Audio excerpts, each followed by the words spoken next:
Hi folks, welcome to the channel. My name's Colin, call sign MM0OPX. The EFHW half-wave, certainly one of the most popular and fashionable antennas of recent years. Personally, I've been quite late to the party.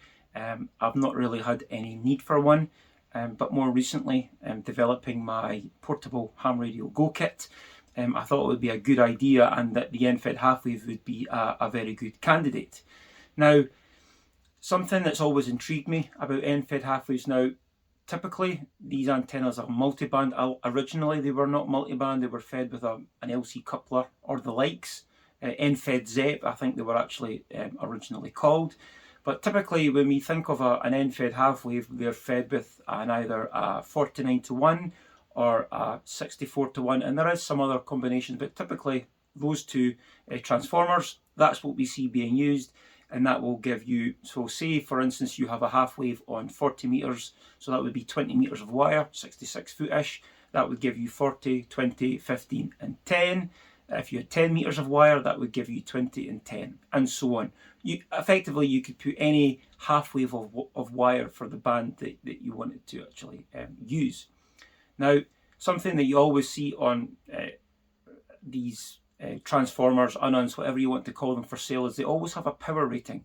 Now, it's always intrigued me that sometimes this power rating is quite low, from a few watts to a couple of hundred watts, and then you hear stories of people, the SWR going sky high, and that's something to do with the Curie point, I think, or the Curry point, where basically the ferrite core loses its properties. But if the transformer is heating up, then that means there is losses. Quite simple. So the power that you put into the antenna is not necessarily making it all the way through the transformer into the antenna. And this is what I want to actually talk about. Now, I want to keep it relatively simple. I've got a sheet which you'll see shortly, and I just want to talk about through some of these losses. I don't want to talk about the method too much. I'll give a quick overview. I'll put a couple of pictures in.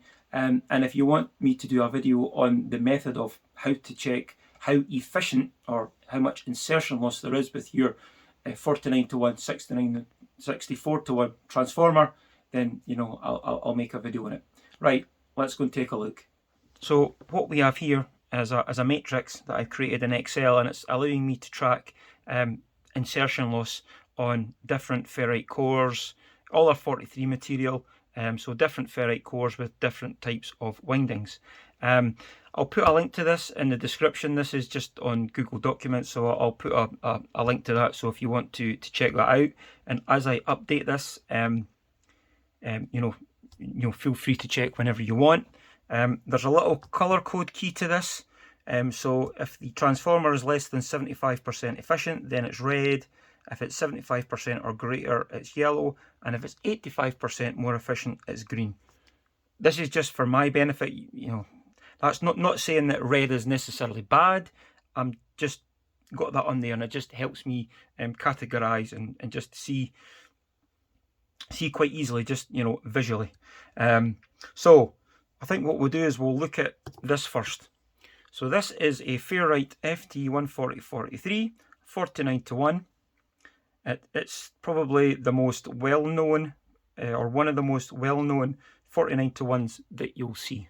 Put in 49:1 into Google, and this is what it will come up with. This or its bigger brother.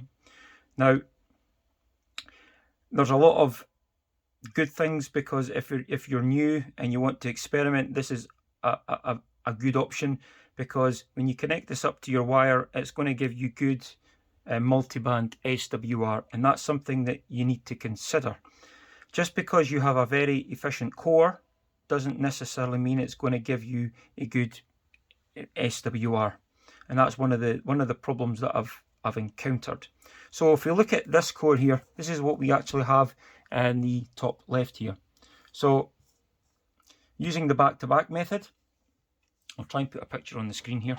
If you want to, you could freeze the video and have a little look at that. As I said, if you want me to do a video on that method, let me know down in the comments. So I didn't check 80 meters originally, but all I was really concerned for was 40, but I started doing that later on.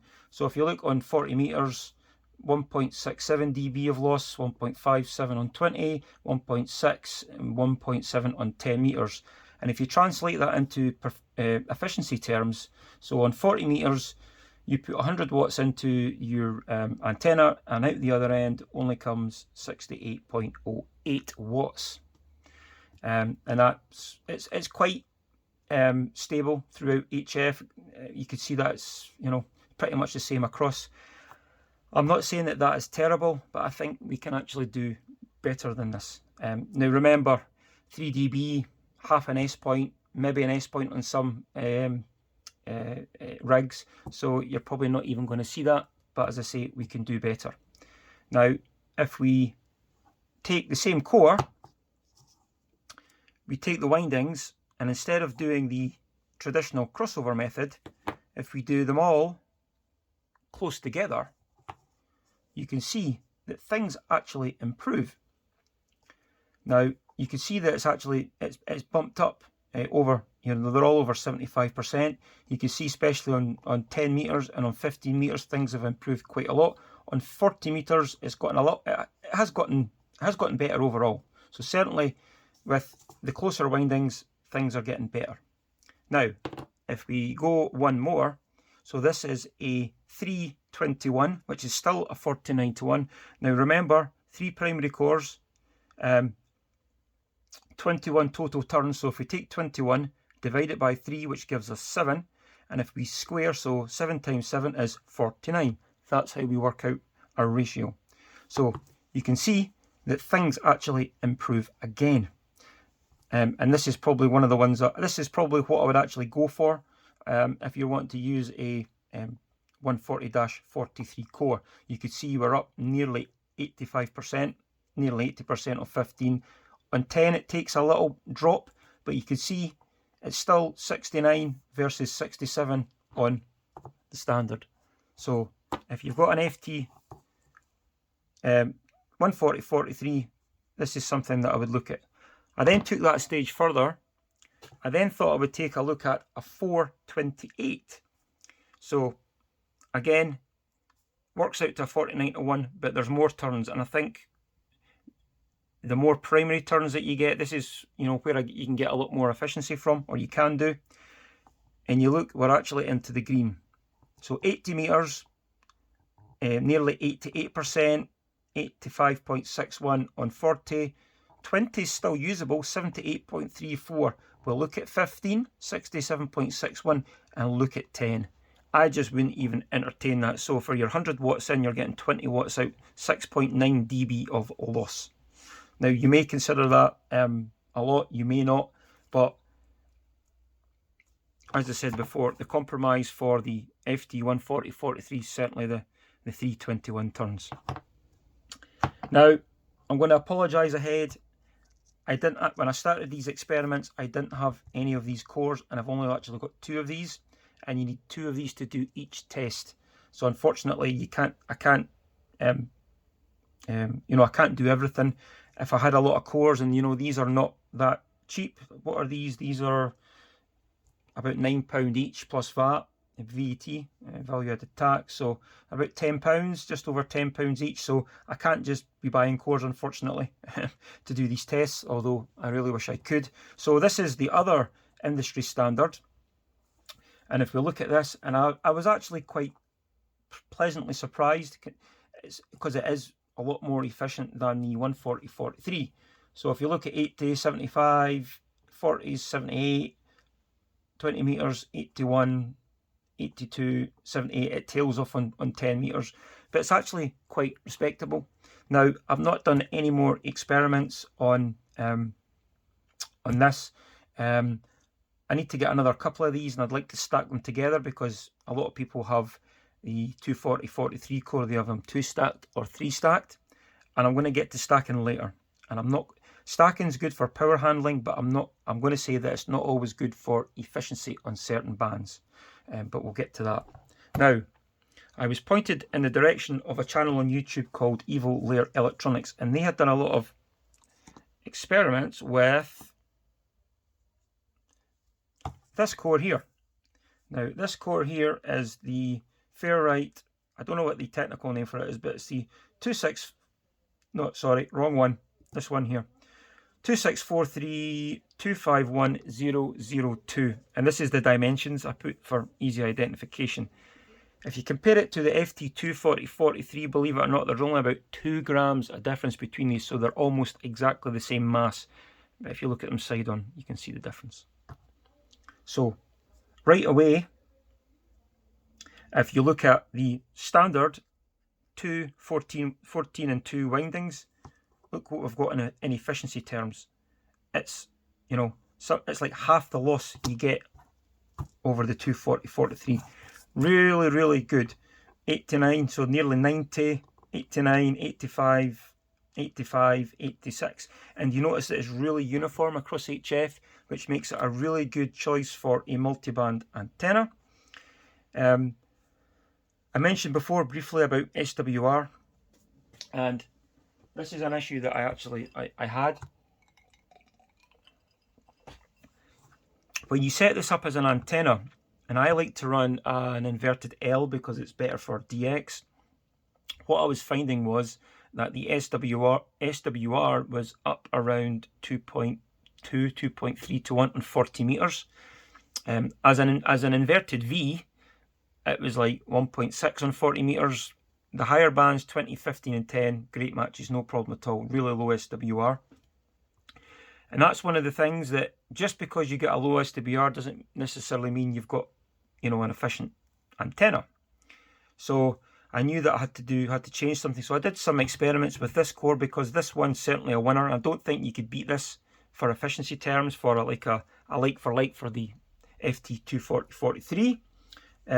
So again, I didn't have too many of these. I think I had about 8 of these. So I had to do the test and then unwind the wire and do other tests. So some of the tests that I did a 21-3. And what you tend to find is that you tend to make the lower end more efficient. Look, 94, nearly 95, nearly 95, 93. Really efficient, the 21-3 turns, which I think was this one actually. Really efficient on the low bands. But as you could see, like the 140-43 on 10 meters, it really falls off a cliff badly. 23% efficient, 6.3 dB loss. So that one for me was out the window. I did, let's have a look here. Did that one. So I then did some close wound coils. So this was a 14-2 with 7 close, 7 wide, which is this one. So some close turns, some wide ones, and you could see that there's a difference here. Again, it's better on the lower bands. I did a 7 and 1 turn just to see what it was like, because I've never seen anyone do this, and as you can see, the efficiency isn't very good. So that's going to tell you that, you know, the more primary turns you've got, generally you make it more efficient. I did a 14-2 close spaced. It was very, very good again, but I'm going to come back to this one. This is a 15-2, so this actually works out to a 56-1. And this is actually the antenna that I'm actually working on at the minute here. It's actually here inside a box. And I'm actually still in the middle of testing this. But this is actually giving me the best SWR on 40 meters so far. So all of these actually had a 100 picofarad cap on it. And with a 100 puff cap, really that's only for the higher bands to bring the SWR down. But with that, the SWR is just under 2 to 1. About 1.8, 1.9, which is still fine across 40 meters. So that, again, that's the 15-2, and you can see our efficiencies. We're getting up for near 90%, even on 10 meters, 85.9. So this is what I'm actually working on right now, and I need to get back to this shortly. So as well as having a higher power core, I wanted to look at lower power stuff as well, because if you remember, I actually wanted to build a low power antenna for my Go kit. So again, Evil Lair Electronics, they were doing some experiments with this core here, and this is the this one here. So this is a 2643625 and this is the dimensions: 16.25, 7.9 by 14.3 tall. Owen Duffy's actually done a lot of work for this. After seeing Evil Lair, Owen Duffy's done a paper on this, and from their results it looked quite an efficient core. And you can see that there's a common theme here.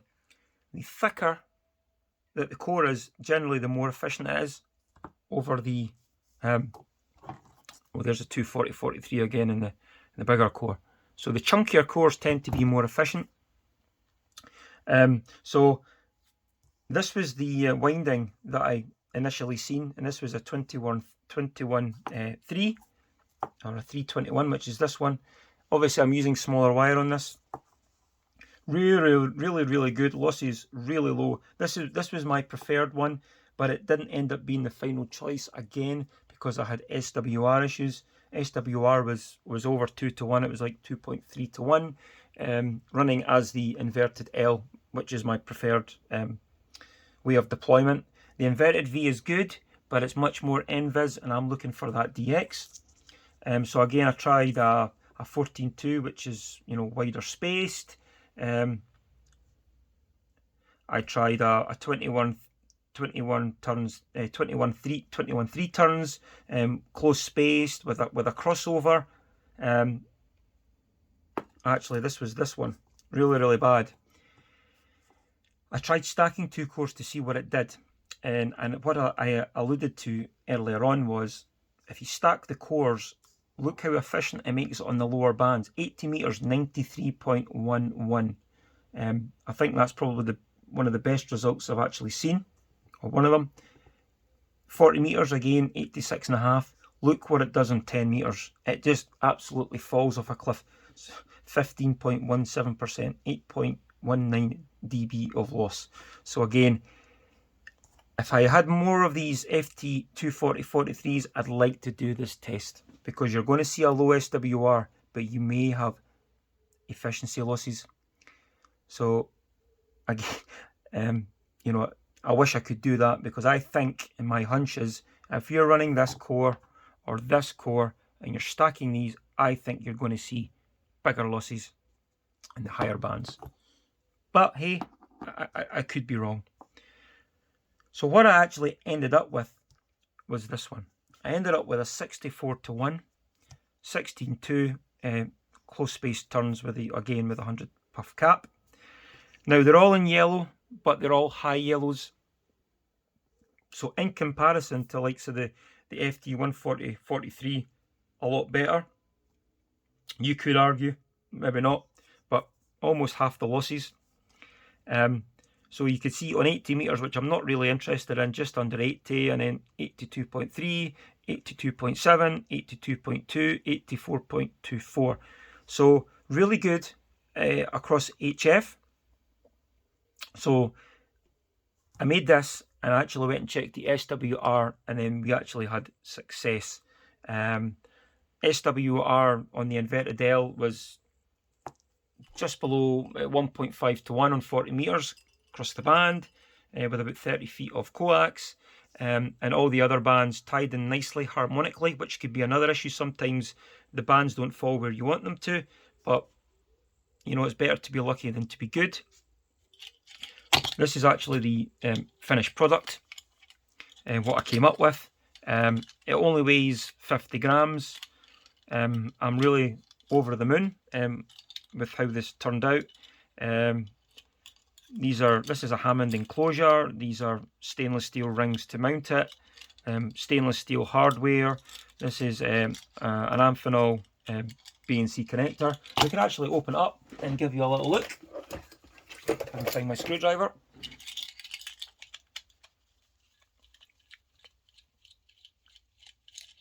Now, this case, it's just about perfect, which I'll show you in a minute. So here is the transformer. Quite neat, but you could you see that texture in there?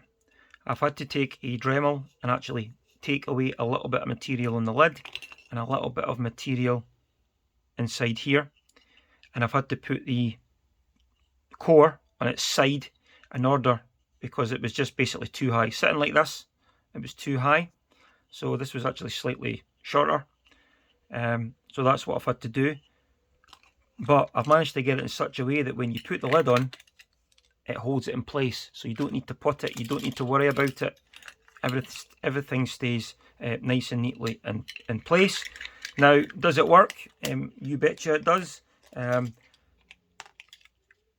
took one of these away on holiday with me, and I did some portable radio over salt water, and you know, the first 2 QSOs I had with one of these was into Brazil on 10 watts. So that was absolutely great.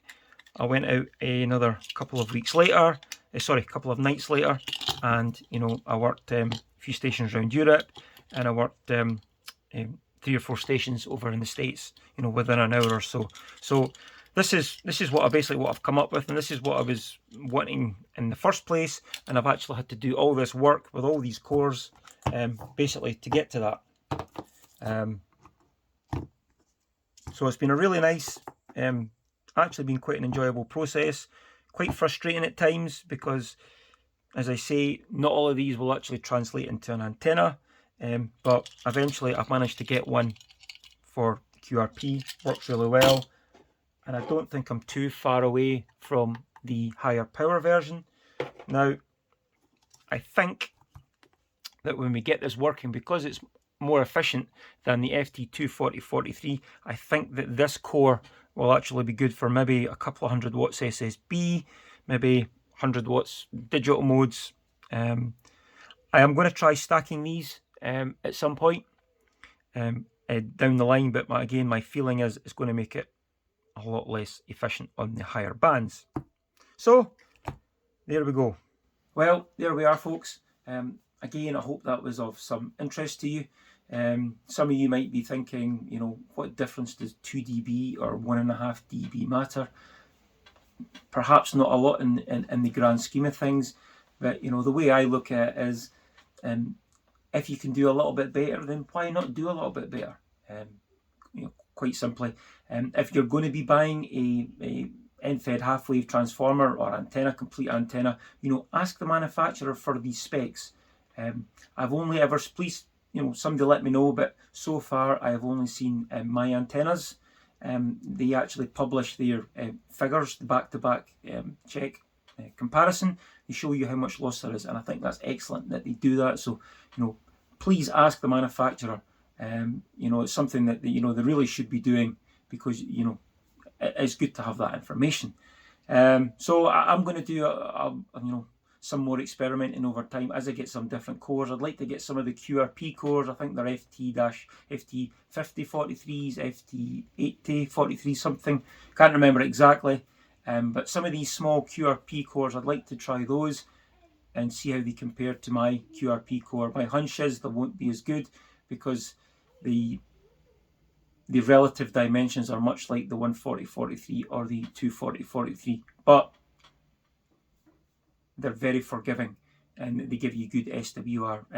As I say, makes it a good multi-band antenna. Okay, you know, please subscribe, share, hit that like button, and I'll see you in the next one.